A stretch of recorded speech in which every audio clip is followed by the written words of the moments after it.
Hola, mi nombre es Islay Campos, tengo 25 años y tengo aproximadamente 4 años asistiendo a la iglesia.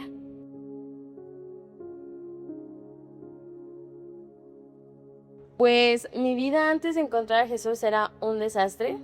Mi familia es cristiana desde hace aproximadamente como 15 años, pero en toda esa temporada yo no había conocido de Dios. Llegué a asistir a la iglesia, llegué a ir a eventos de jóvenes, pero nunca había una identidad ni una relación en Cristo. Entonces, creo que podrá describir mi vida como que tenía una doble vida, como que estaba perdida mi identidad y delante de mi familia, delante de mis papás, incluso pues las veces que llegué a ir a la iglesia, delante de la iglesia mi persona era una, pero fuera de ello, con mis amigos, en mis ambientes, yo era una persona totalmente diferente. Entonces creo que comencé a llevar una doble vida, que al final de cuentas también va de la mano con una falta de identidad, porque al tener una doble vida no sabía quién era, no sabía dónde iba, no sabía lo que quería. Y en medio de tantas cosas que te ofrecen allá afuera, pues yo buscaba encontrar mi lugar. En esta temporada donde yo no asistía a la iglesia ni tenía una relación con Cristo, empecé a tener mucha relación con amigos hombres, lo cual me llevó a tener una vida en excesos. Empezó de cosas tan sencillas como ir a la fiesta, al billar, y de ahí como que se fue desencadenando todo, ¿no? O sea, empecé a ir como que a los eventos pensando que ahí me iba a sentir como plena o como que me iba a sentir llena, feliz, pero después como que había algo que, que no me llenaba, que no me sentía como satisfecha, me sentía incómoda. Entonces yo veía que ellos empezaban a tomar y era como de, ok, entonces la clave es ir a la fiesta y tomar. Entonces empecé a hacer eso. Y llegaba a mi casa y volví a sentir ese vacío, esa incomodidad. Entonces era de que, ok, yo veía qué hacían los demás, ¿no? Era de, ok, era salir de fiesta, tomar, fumar. Y yo seguía ese patrón, ¿no? Y después era empezar con sustancias, ¿no?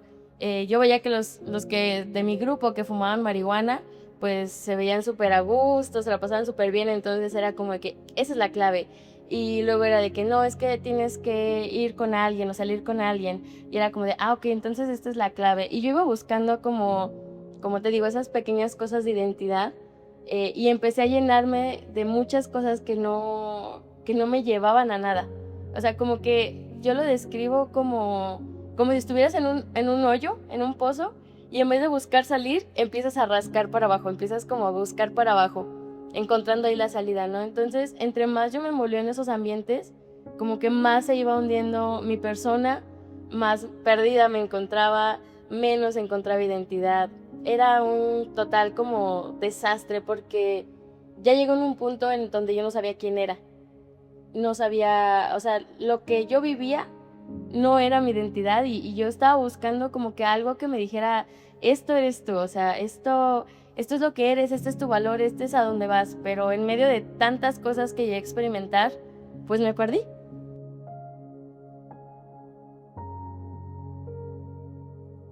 Yo creo que mi comienzo de una relación con Cristo comenzó en un proceso. Fue a través del año 2021, donde como les contaba, yo estaba como en este hoyo que seguía escarbando más abajo, buscando una salida. Y en esa temporada, pues pasan muchas situaciones. El Señor me libra de un accidente de auto, empiezo a perder relación con mis amigos, empiezo a sentirme cada vez más incómoda y más insatisfecha en lo que estaba haciendo. Y creo que sobre todo empiezo a sentirme más confrontada en mi vida porque al principio, como les decía, yo tenía una doble vida. En mi casa yo era una persona, pero fuera de mi casa yo era una persona totalmente distinta. Entonces eso empieza a pesar en mí porque pues mis papás se empiezan a dar cuenta, yo ya no puedo sostener mentiras. A veces era de que, oye, ¿dónde estabas? Y yo, no, fui aquí con mi amigo, aquí cerca, ¿no? Y claro que ellos sabían que no, yo llegaba súper tarde, yo andaba en otros lugares. Empieza a haber una desconfianza de parte de mis papás y yo empiezo a sentir como esa necesidad de buscar algo nuevo. Empiezo a buscar en relaciones amorosas como ese sentirte amado, pero también encontrar esa persona que eres, ¿no? De que, esto que me dice esta persona es quién soy, pero es volver a lo mismo, ¿no? Seguir escarbando, escarbando y seguirte hundiendo. Entonces, en este año 2021, el Señor comienza a trabajar en mi vida, empiezo a tener un sentido de insatisfacción en mi persona, empiezo a sentirme cada vez más cansada, más fastidiada del mismo ambiente, y creo que llega un punto en el que empiezo a comenzar más bien mi vida empieza a querer como resetearse todo. Mis papás están en Agape Centro y yo empecé a ir a la iglesia con ellos, pero me sentía muy incómoda. Así que en esta búsqueda de resetear mi vida, lo que hago es ir a un lugar donde nadie me conozca, a una iglesia donde nadie sepa de mí, donde nadie sepa quiénes son mis papás, donde empiece de cero. Entonces llego a Agape Austria a través de mi hermano más grande, pero pues ahí solamente como que era la hermana de él, ¿verdad? No había como que más historia. Entonces ahí comienza y creo que este reseteo es lo que el Señor le llama nacer de nuevo. Creo que había una necesidad en mí de nacer de nuevo, de nacer en el Espíritu, y es lo que me lleva a conocerlo a Él, a empezar a buscar una relación con Él.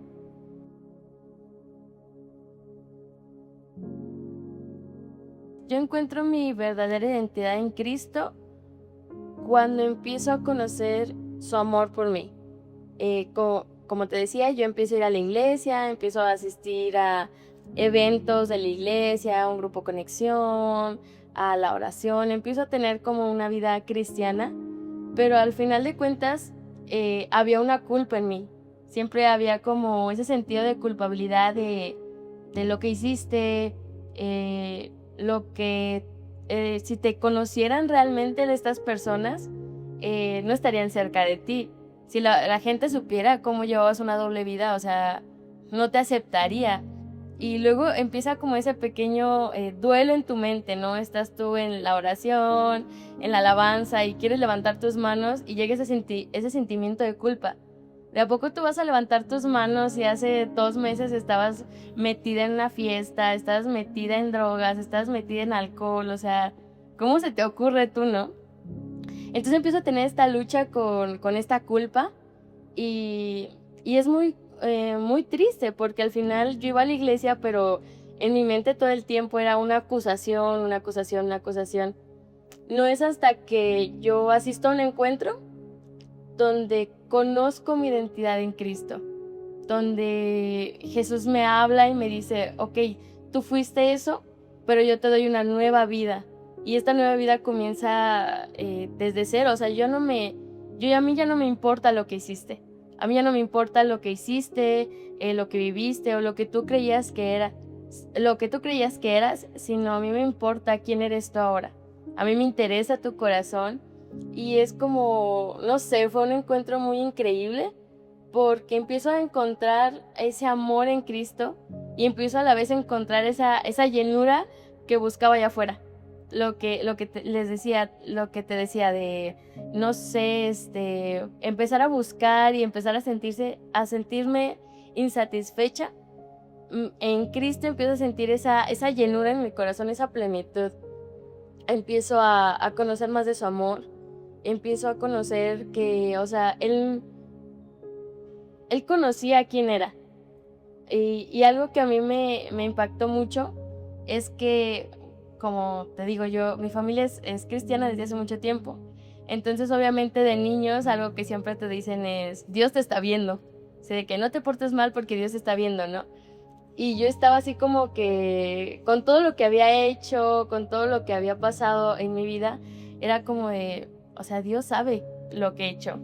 ¿Cómo me va a aceptar? O sea, la gente de aquí de mi alrededor no sabe qué hice, pero Dios sí sabe. Entonces era como que es el primero en estarme juzgando, ¿no? Y al entrar a este encuentro con Dios, como te digo, no creo que sucedió solamente en el encuentro, en el evento, sino realmente fue un proceso de meses donde el Señor me empieza a mostrar su amor, donde el Señor empieza a mostrarme quién soy en Él. Y me gusta mucho una historia que viene en la Biblia. En esta historia de Zacarías 3 habla de que está Satanás el ángel acusador acusando a Josué, así lo describe en la Biblia, y dice que presentaba acusaciones delante de Dios y que todo lo que hacía pues era estar acusándolo, y yo me sentía así. Pero dice que después la orden de Dios es, tráiganmelo y quítenle esas vestiduras y pónganle vestiduras nuevas, pónganles vestiduras dignas. Y creo que es una parte que el Señor siempre me habla y es como muy hermoso de su parte el recordarme que Él hizo lo mismo conmigo, que cuando había una acusación de parte de Satanás sobre mi vida, aún estando delante de Dios, Él, sabiendo lo que yo ya había hecho, me acerca a Él y me cambia las vestiduras, cambia mi antigua vida, quita todo lo que había hecho, perdona todo lo que yo había hecho en contra de Él y me da unas vestiduras nuevas, me da unas vestiduras dignas, me viste de Él. Y es algo muy impactante porque es como de, o sea, Dios vio todo lo que hice, Él sabía toda mi historia, Él sabía de mi doble vida, Él sabía cómo cada vez yo entraba más en un mundo oscuro y horrible, donde me perdía cada vez más, y Él decidió cambiar mis vestiduras y ponerme una vestidura digna. Entonces creo que ahí es donde yo entendí y empecé a tener una relación con Él, porque dije, wow, o sea, Él conoce quién soy y quién fui, y aún así decidió borrarlo, quitarlo y perdonarme. Y me acuerdo que cuando comencé como mi caminar cristiano, ahí está la canción de Gracia Sublime, que pues todos conocemos. Y yo me acuerdo que cuando la escuché y le puse verdadera atención, yo lloraba a mares, o sea, porque hay una parte donde dice, Jesús, te adoro por lo que hiciste en mí. Y era como que lo que yo sentía en ese momento por Jesús. Era como que, o sea, yo te adoro, yo te amo por lo que hiciste en mí, porque realmente cambió mi vida, reseteó la persona que yo era y me volvió una persona nueva. Entonces era como de, ¿cómo no adorarte por todo lo que has hecho por mí?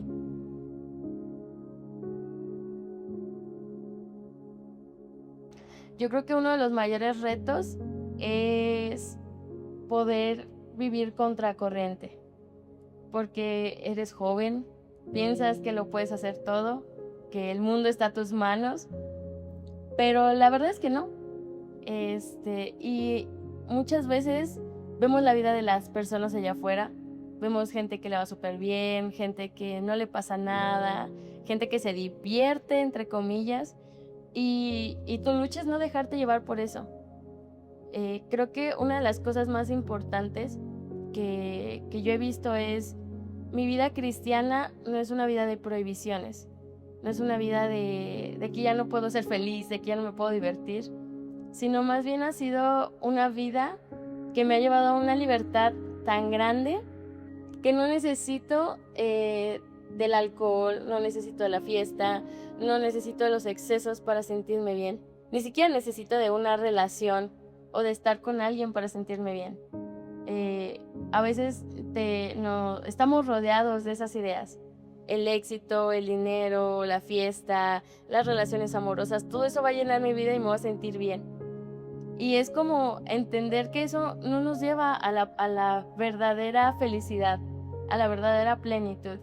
Creo que puedo decir que en estos 4 años he cumplido sueños, he cumplido metas y sobre todo he llevado una vida tan feliz y tan tranquila y tan en paz como no lo había vivido en mis otros 21 años de vida.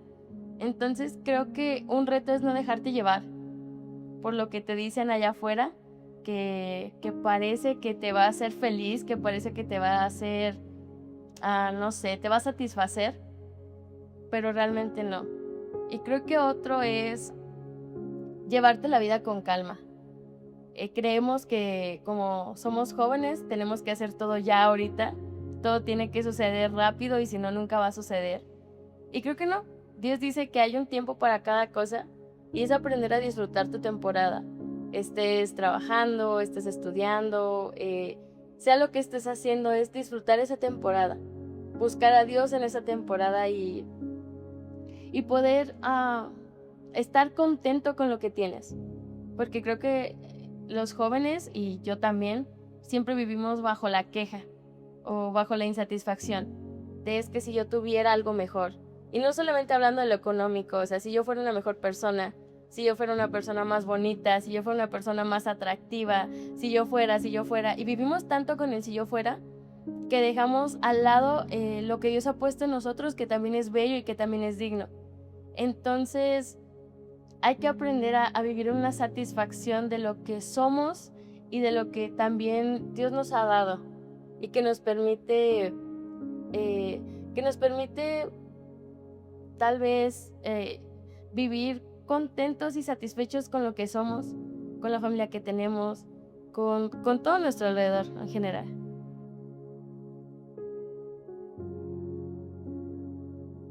Creo que yo he encontrado mi propósito en Dios a través de tener una relación con Él, saber quién es Él y quién soy yo en Él, y también a través de su palabra. La palabra de Dios es muy clara sobre a dónde quiere llevarnos, a dónde quiere guiarte, pero necesitamos leerla para saber qué es lo que nos quiere decir. Y creo que la iglesia también es otro medio muy importante. La iglesia es un lugar de oportunidades para todos, sobre todo para los jóvenes, porque puedes servir, puedes aprender de tus líderes, de tus pastores, y poco a poco Dios te va abriendo camino hacia tu propósito. Yo he dicho que el propósito de Dios y lo que Dios quiere hacer en nosotros siempre es como un rompecabezas gigante. Y Él cada vez te va mostrando una pequeña pieza. Cada oportunidad o cada día te va poniendo una pieza diferente. Y a lo mejor tienes un rompecabezas así bien incompleto del medio, pero es esa parte donde a través de la relación, de la permanencia, de la iglesia y de la comunidad con otros jóvenes, de la comunidad con tus líderes, como que Dios va empezando a mostrar esas pequeñas piezas que vas encontrando propósito en Él. Creo que uno de nuestros mayores propósitos es conocer a Dios y amar a Dios. Entonces, ahí está una clave. Y lo demás de, no sé, qué vas a hacer en el futuro, qué vas a estudiar de grande, Dios lo va mostrando, Dios lo va poniendo. A veces las cosas en Dios no tienen sentido. Yo estudié una carrera en negocios internacionales y me gustó cuando entré. Y cuando llegué a la iglesia, yo recuerdo que yo me quería salir de la universidad, faltándome un semestre para terminar, porque era de que lo que estoy haciendo no sirve para la iglesia, no sirve para Dios. Entonces, pues, ¿qué hago aquí? Me voy a salir, voy a estudiar otra cosa, voy a estudiar, no sé, psicología, consejería. Yo ya para maestra también incluso quería así como que, bueno, pues voy a dejar esto y voy a ser maestra. Pero algo que Dios me mostró es que lo que nosotros tenemos hoy, Él lo va a usar para su propósito. Y hoy puedo decir que mi carrera está sirviendo para sostener una empresa que no es mía, yo trabajo con ellos, pero es una empresa que envía misioneros al extranjero. Entonces puedo decir que realmente lo que tengo hoy y lo que tengo, que es mi carrera, ha podido servir para hacer un propósito más grande. No solamente para ser profesional, ni tener un título, ni que me diga licenciada, sino para un propósito más grande que sea un propósito eterno, que es el plan de Dios. Entonces, aunque lo que tenemos hoy en nuestras manos parece que no es importante, o parece que no va a dar fruto, o parece que no va a servir de nada, créeme que si tú lo pones al servicio de Dios, Dios lo va a usar. Lo que tú pongas en las manos de Dios y que tú tengas, Dios lo va a usar para un propósito mayor.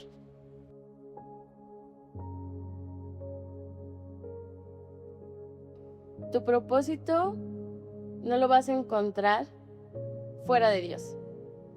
Todo lo que puedas hacer, todo lo que puedas experimentar, jamás te va a dar un propósito. Jamás te va a hacer sentir amado, jamás te vas a hacer sentir lleno, porque al final de cuentas lo que podemos experimentar allá afuera, en general, relaciones, éxitos, fama, dinero, nos va a seguir dando un sabor de boca de insatisfacción. Vas a querer más porque nunca vas a estar llena. Si sientes ese vacío, que realmente puedas buscar la verdadera fuente que es Dios. Yo sé que se escucha como muy cliché de busca a Dios, pero es que no hay otro camino. No hay otro camino para el valor, para la plenitud. ¿Quién más que aquel que te creó para decirte cuánto vales, para decirte quién eres? Tú nunca estarás cómodo vistiéndote de alguien que no fuiste creado para ser. Entonces creo que yo invitaría a los jóvenes a que realmente sean valientes, porque no es fácil acercarse a Dios.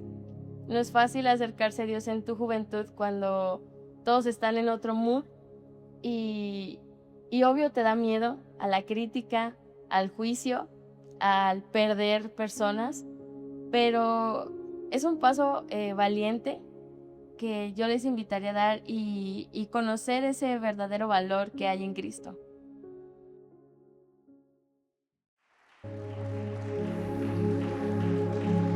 Daniel, el libro de Daniel, capítulo 1, verso 3 en adelante, una reflexión sobre propósito, identidad, con este pasaje del libro de Daniel, capítulo 1, verso 3 en adelante. Dice: luego el rey ordenó a Aspenaz, jefe del Estado Mayor, que trajera al palacio algunos de los jóvenes de la familia real de Judá y de otras familias nobles que habían sido llevados a Babilonia como cautivos.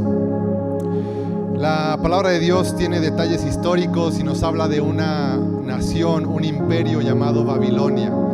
Babilonia estaba ubicado en el actual Irak.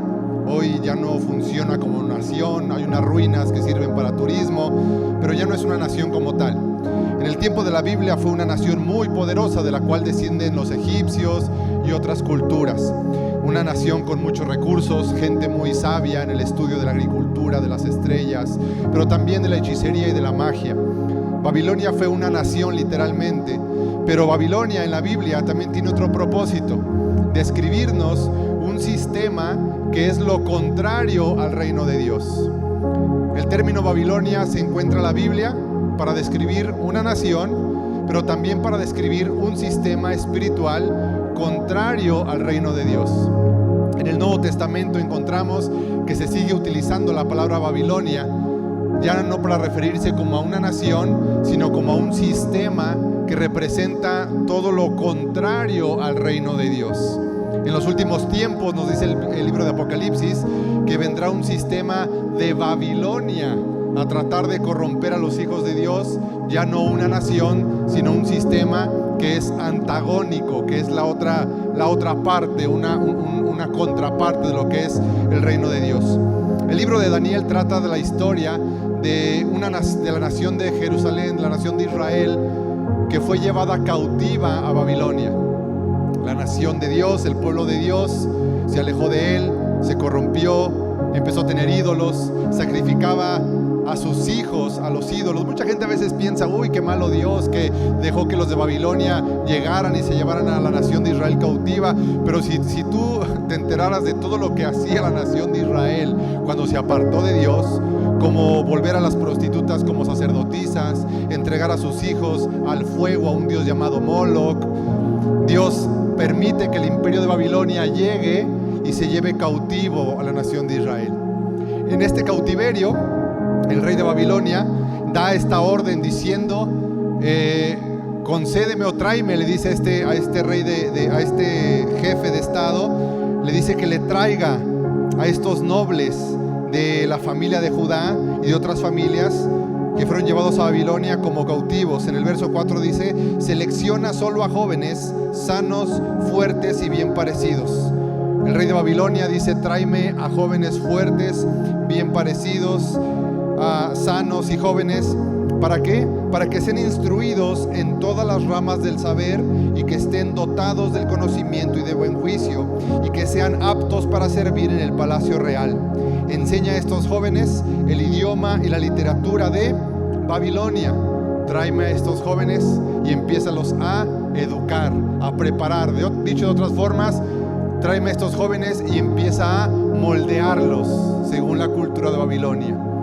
El pasaje nos dice que el rey les asignó una ración diaria de la comida y del vino que provenían de su propia cocina. Tráemelos, dice el rey, edúcalos conforme al pensamiento de Babilonia, su literatura, sus enseñanzas, su idioma, y yo les voy a proveer de mi vino y de mi comida diariamente, dice la historia. Debían recibir entrenamiento por 3 años y después entrarían al servicio real. Verso 6. Daniel, Ananías, Misael y Azarías fueron 4 de los jóvenes seleccionados, todos de la tribu de Judá o del pueblo de Dios. El jefe del Estado Mayor les dio un nuevo nombre babilónico, les cambió el nombre. En la Biblia los nombres tienen que ver con identidad. Para el pueblo judío y para la cultura judía, el nombre de una persona no era como el día de hoy, ¿verdad? Que le quieres poner a tu hijo, no sé, Wisin y Yandel, qué sé yo, ¿verdad? En la Biblia el nombre representaba una identidad, ¿verdad? Les daba un propósito. De hecho, hay algunos historiadores que dicen que hasta los 3 años al niño se le ponía nombre para saber más o menos cuál era el propósito y que su nombre definiera su identidad.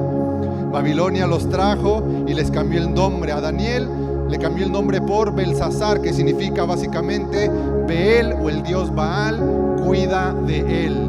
Del nombre de Daniel le cambió el nombre a Belsasar, que es Baal cuida de él. Ananías le llamó Sadrach, a Misael le llamó Mesac, a Azarías lo llamó Abednego, ¿sí? Sin embargo, Daniel estaba decidido a no contaminarse con la comida y el vino dado por el rey. Le pidió permiso al jefe del Estado Mayor para no comer de esos alimentos inaceptables.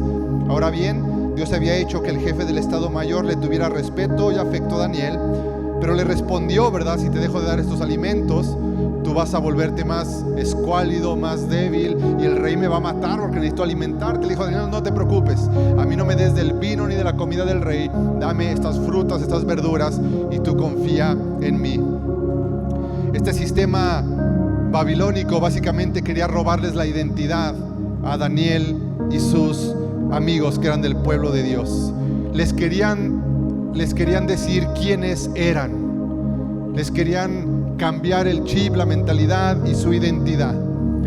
Es bien importante identificar qué es lo que pensamos de nosotros mismos.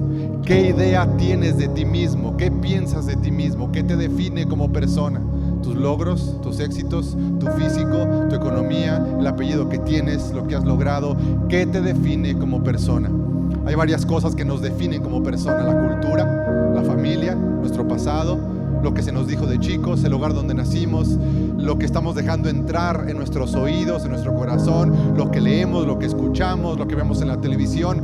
Todo este sistema al cual estamos expuestos hoy en día, la Biblia dice que es un sistema babilónico que está tratando de moldearnos, formarnos. Mucha gente dice: yo no voy a la iglesia porque no quiero que me moldeen mi forma de pensar.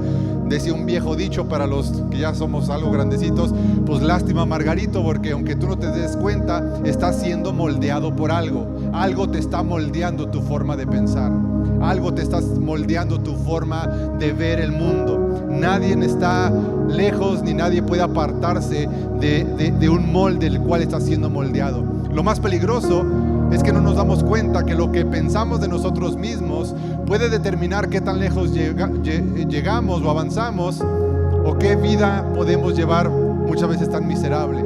Lo que tú piensas de ti mismo puede condenarte o puede promoverte. Quizá hay gente que dice: a mí siempre me dijeron que me parecía mucho a mi papá.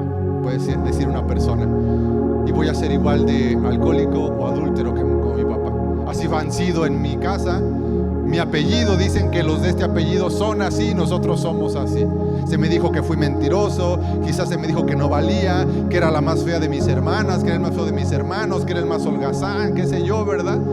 Todas esas cosas van moldeando y sin darnos cuenta nos vamos haciendo una imagen de quiénes somos. Comenzamos a actuar según la idea que tengamos de nosotros mismos.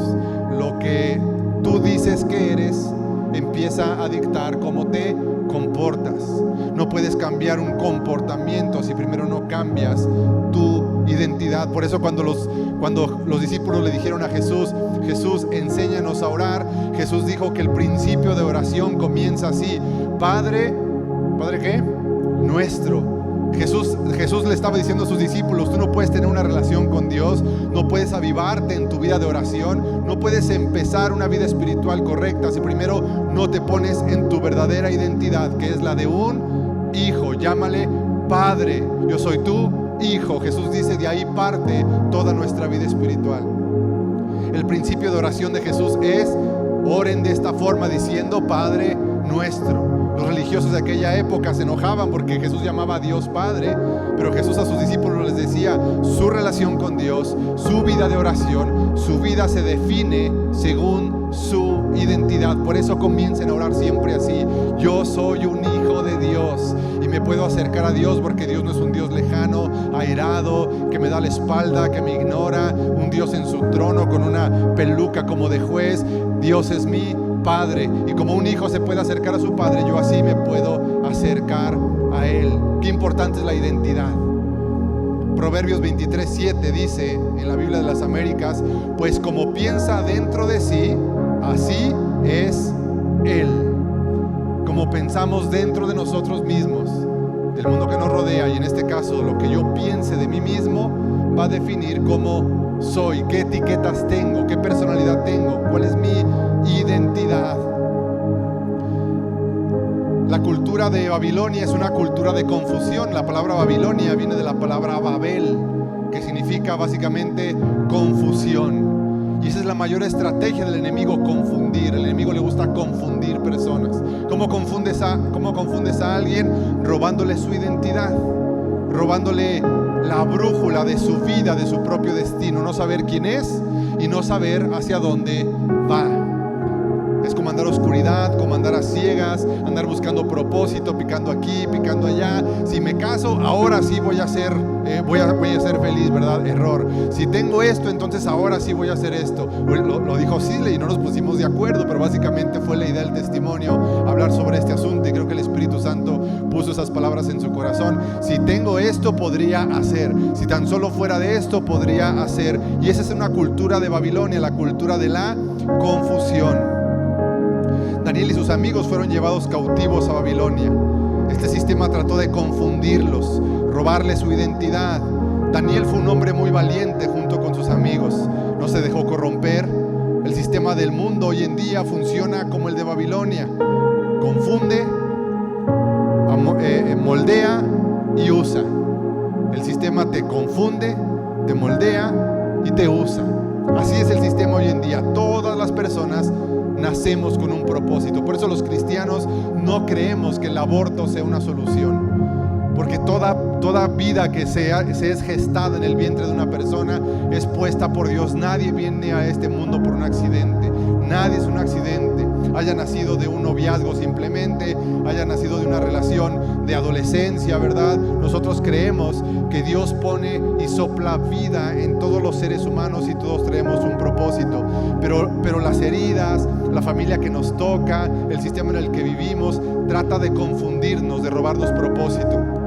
Algunos pensarán: bueno, como que este mensaje acomoda más bien para los jóvenes, pastor, pero yo que ya estoy más grandecito, quizá estoy en la tercera edad. Déjame decirte que Babilonia no respeta edad, no respeta años de vida, porque aún hay gente llegando a la tercera edad que Babilonia la quiere confundir y le quiere hacer creer que ya no puede servir a Dios, que ya no tiene propósito, que la vida se le ha acabado, que ya no sirve para nada, que ya no puede aportar algo. Y sin importar la edad, Babilonia siempre va a tratar de confundirnos y robarnos propósito. Aún en la tercera edad encontramos a personas sirviendo a Dios, viviendo para Dios, con una identidad y un propósito, y a veces el enemigo quiere robarnos eso.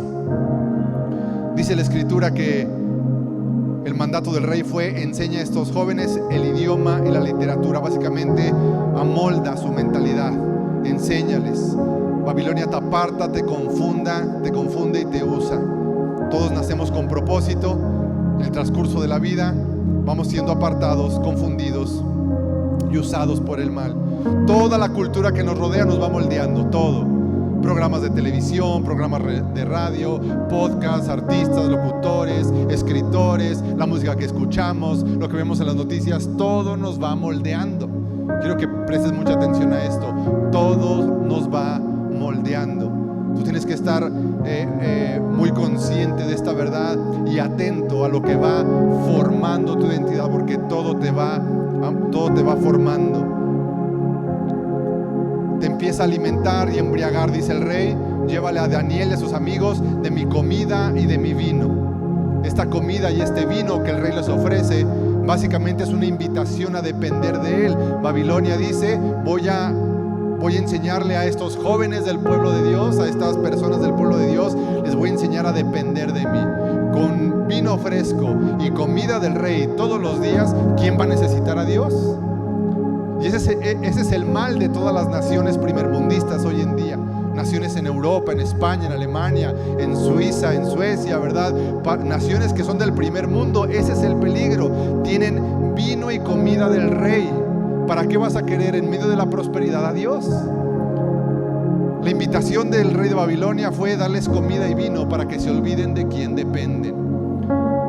El vino de Babilonia también se ocupa mucho en la escritura para referirse a una cultura que nos quiere emborrachar, que nos quiere embriagar, que nos quiere confundir, que nos quiere envolver. Es una cultura que ofrece satisfacción, placer, comodidad y sensualidad. ¿Qué es sensualidad? La cultura babilónica es la cultura que te lleva a moverte únicamente en tus sensaciones. De ahí viene la palabra sensualidad. No tiene que ver con las cuestiones sexuales, aunque es parte de. Con sensualidad me refiero a la cuestión de la sensación. No me siento bien, me voy. No me siento bien, me cambio.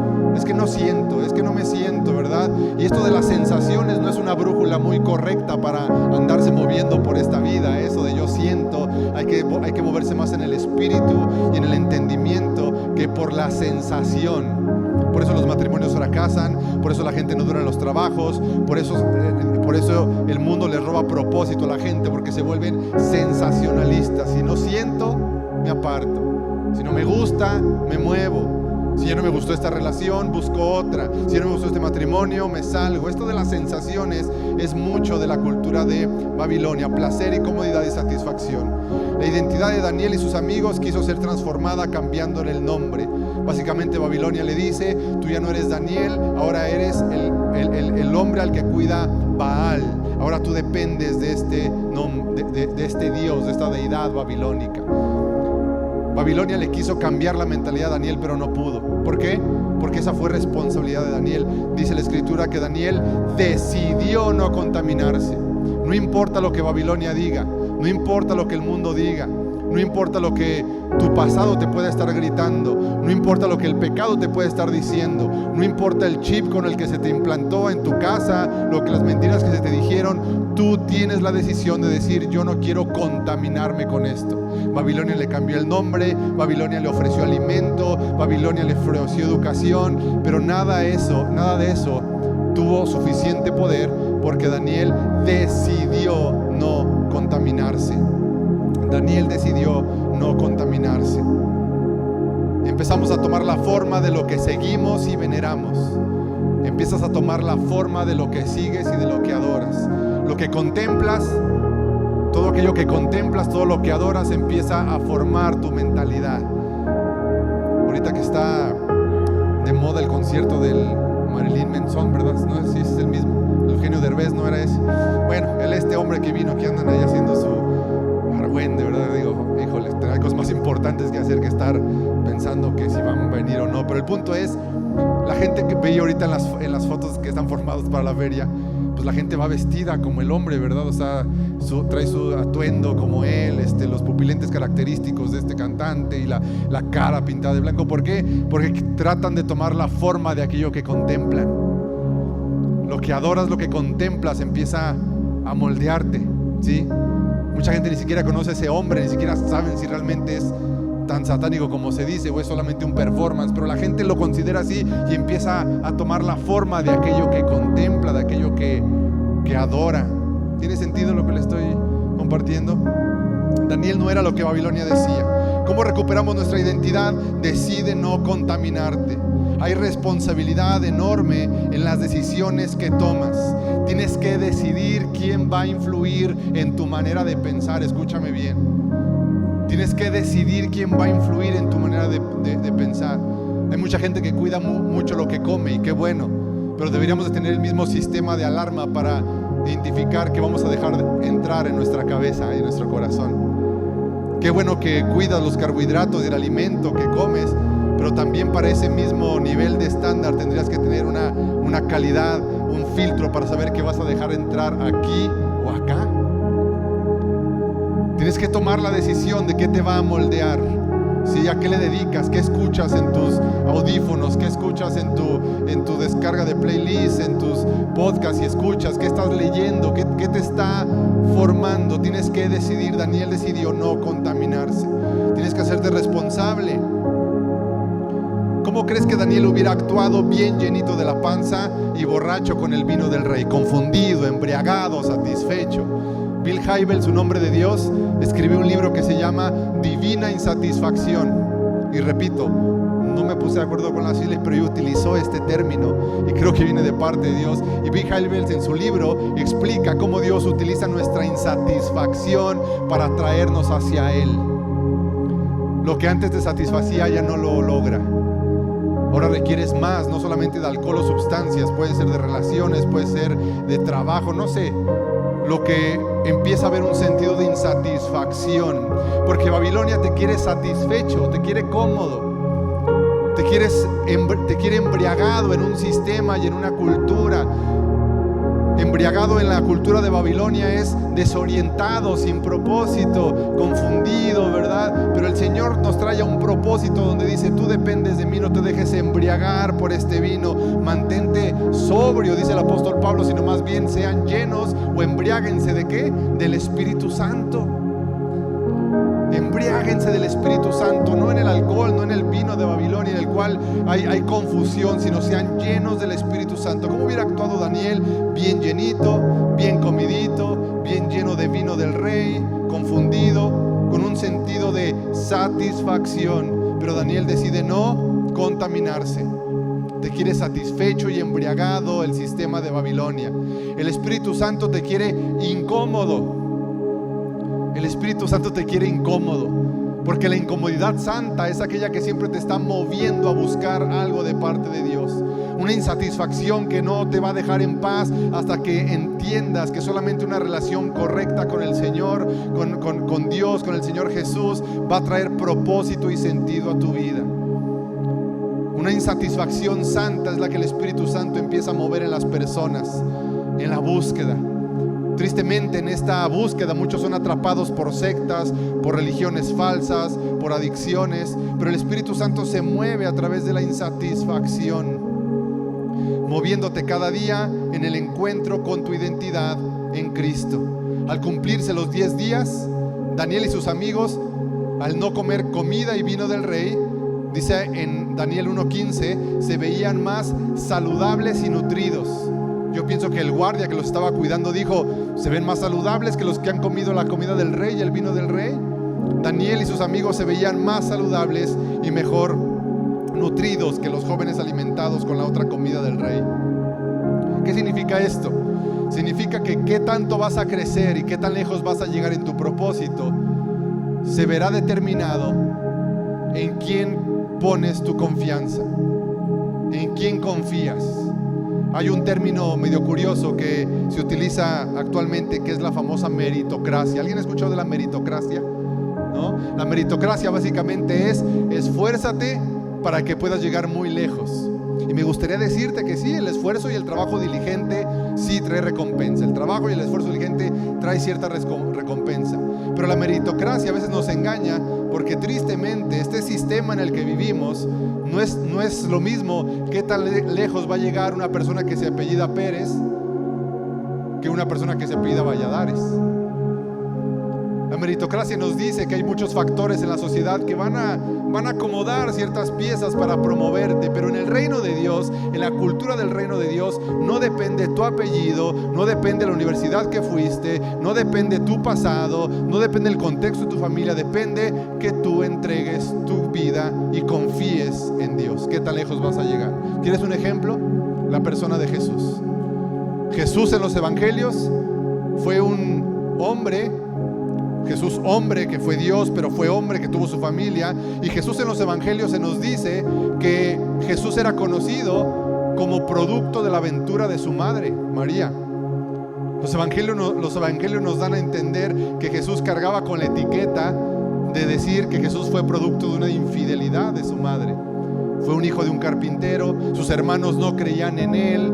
Cada vez que lo veían hacer algo, un milagro, ¿qué decía la gente en los evangelios? Le decía, ¿que no es este el hijo de María, la de dudosa reputación? ¿Que no es este Jesús el hijo del carpintero? Pero ¿qué tan lejos llegó Jesús en su propósito, en su ministerio? ¿Qué tanto alcanzó? ¿Qué tanto creció? No lo definió su entorno, sino su identidad en el Padre y su confianza en Dios. Cuando Jesús salió del agua al ser bautizado, dice la Escritura que se abrió el cielo y una voz del cielo dijo: este es mi Hijo amado. Antes de que Jesús hiciera cualquier otra cosa, muchos de nosotros podríamos llegar a pensar que Dios le diría a Jesús: eres mi Hijo amado, cuando terminaste de hacer todo lo que tuviste que hacer. Pero la afirmación de Hijo amado de Dios hacia Jesús fue al inicio de su ministerio. Jesús no había hecho nada. Muchos esperamos cierta identidad después de lo que hacemos para Dios o lo que hacemos para otros, pero Jesús no había hecho nada en su ministerio, solamente ser bautizado, y Dios ya lo había afirmado diciéndole: este es mi Hijo amado. Esa fue la afirmación, esas fueron las palabras que detonaron el propósito, la identidad y qué tan lejos iba a llegar Jesús en su vida, en su ministerio. Romanos 12:2 dice: no imiten las conductas ni las costumbres de este mundo.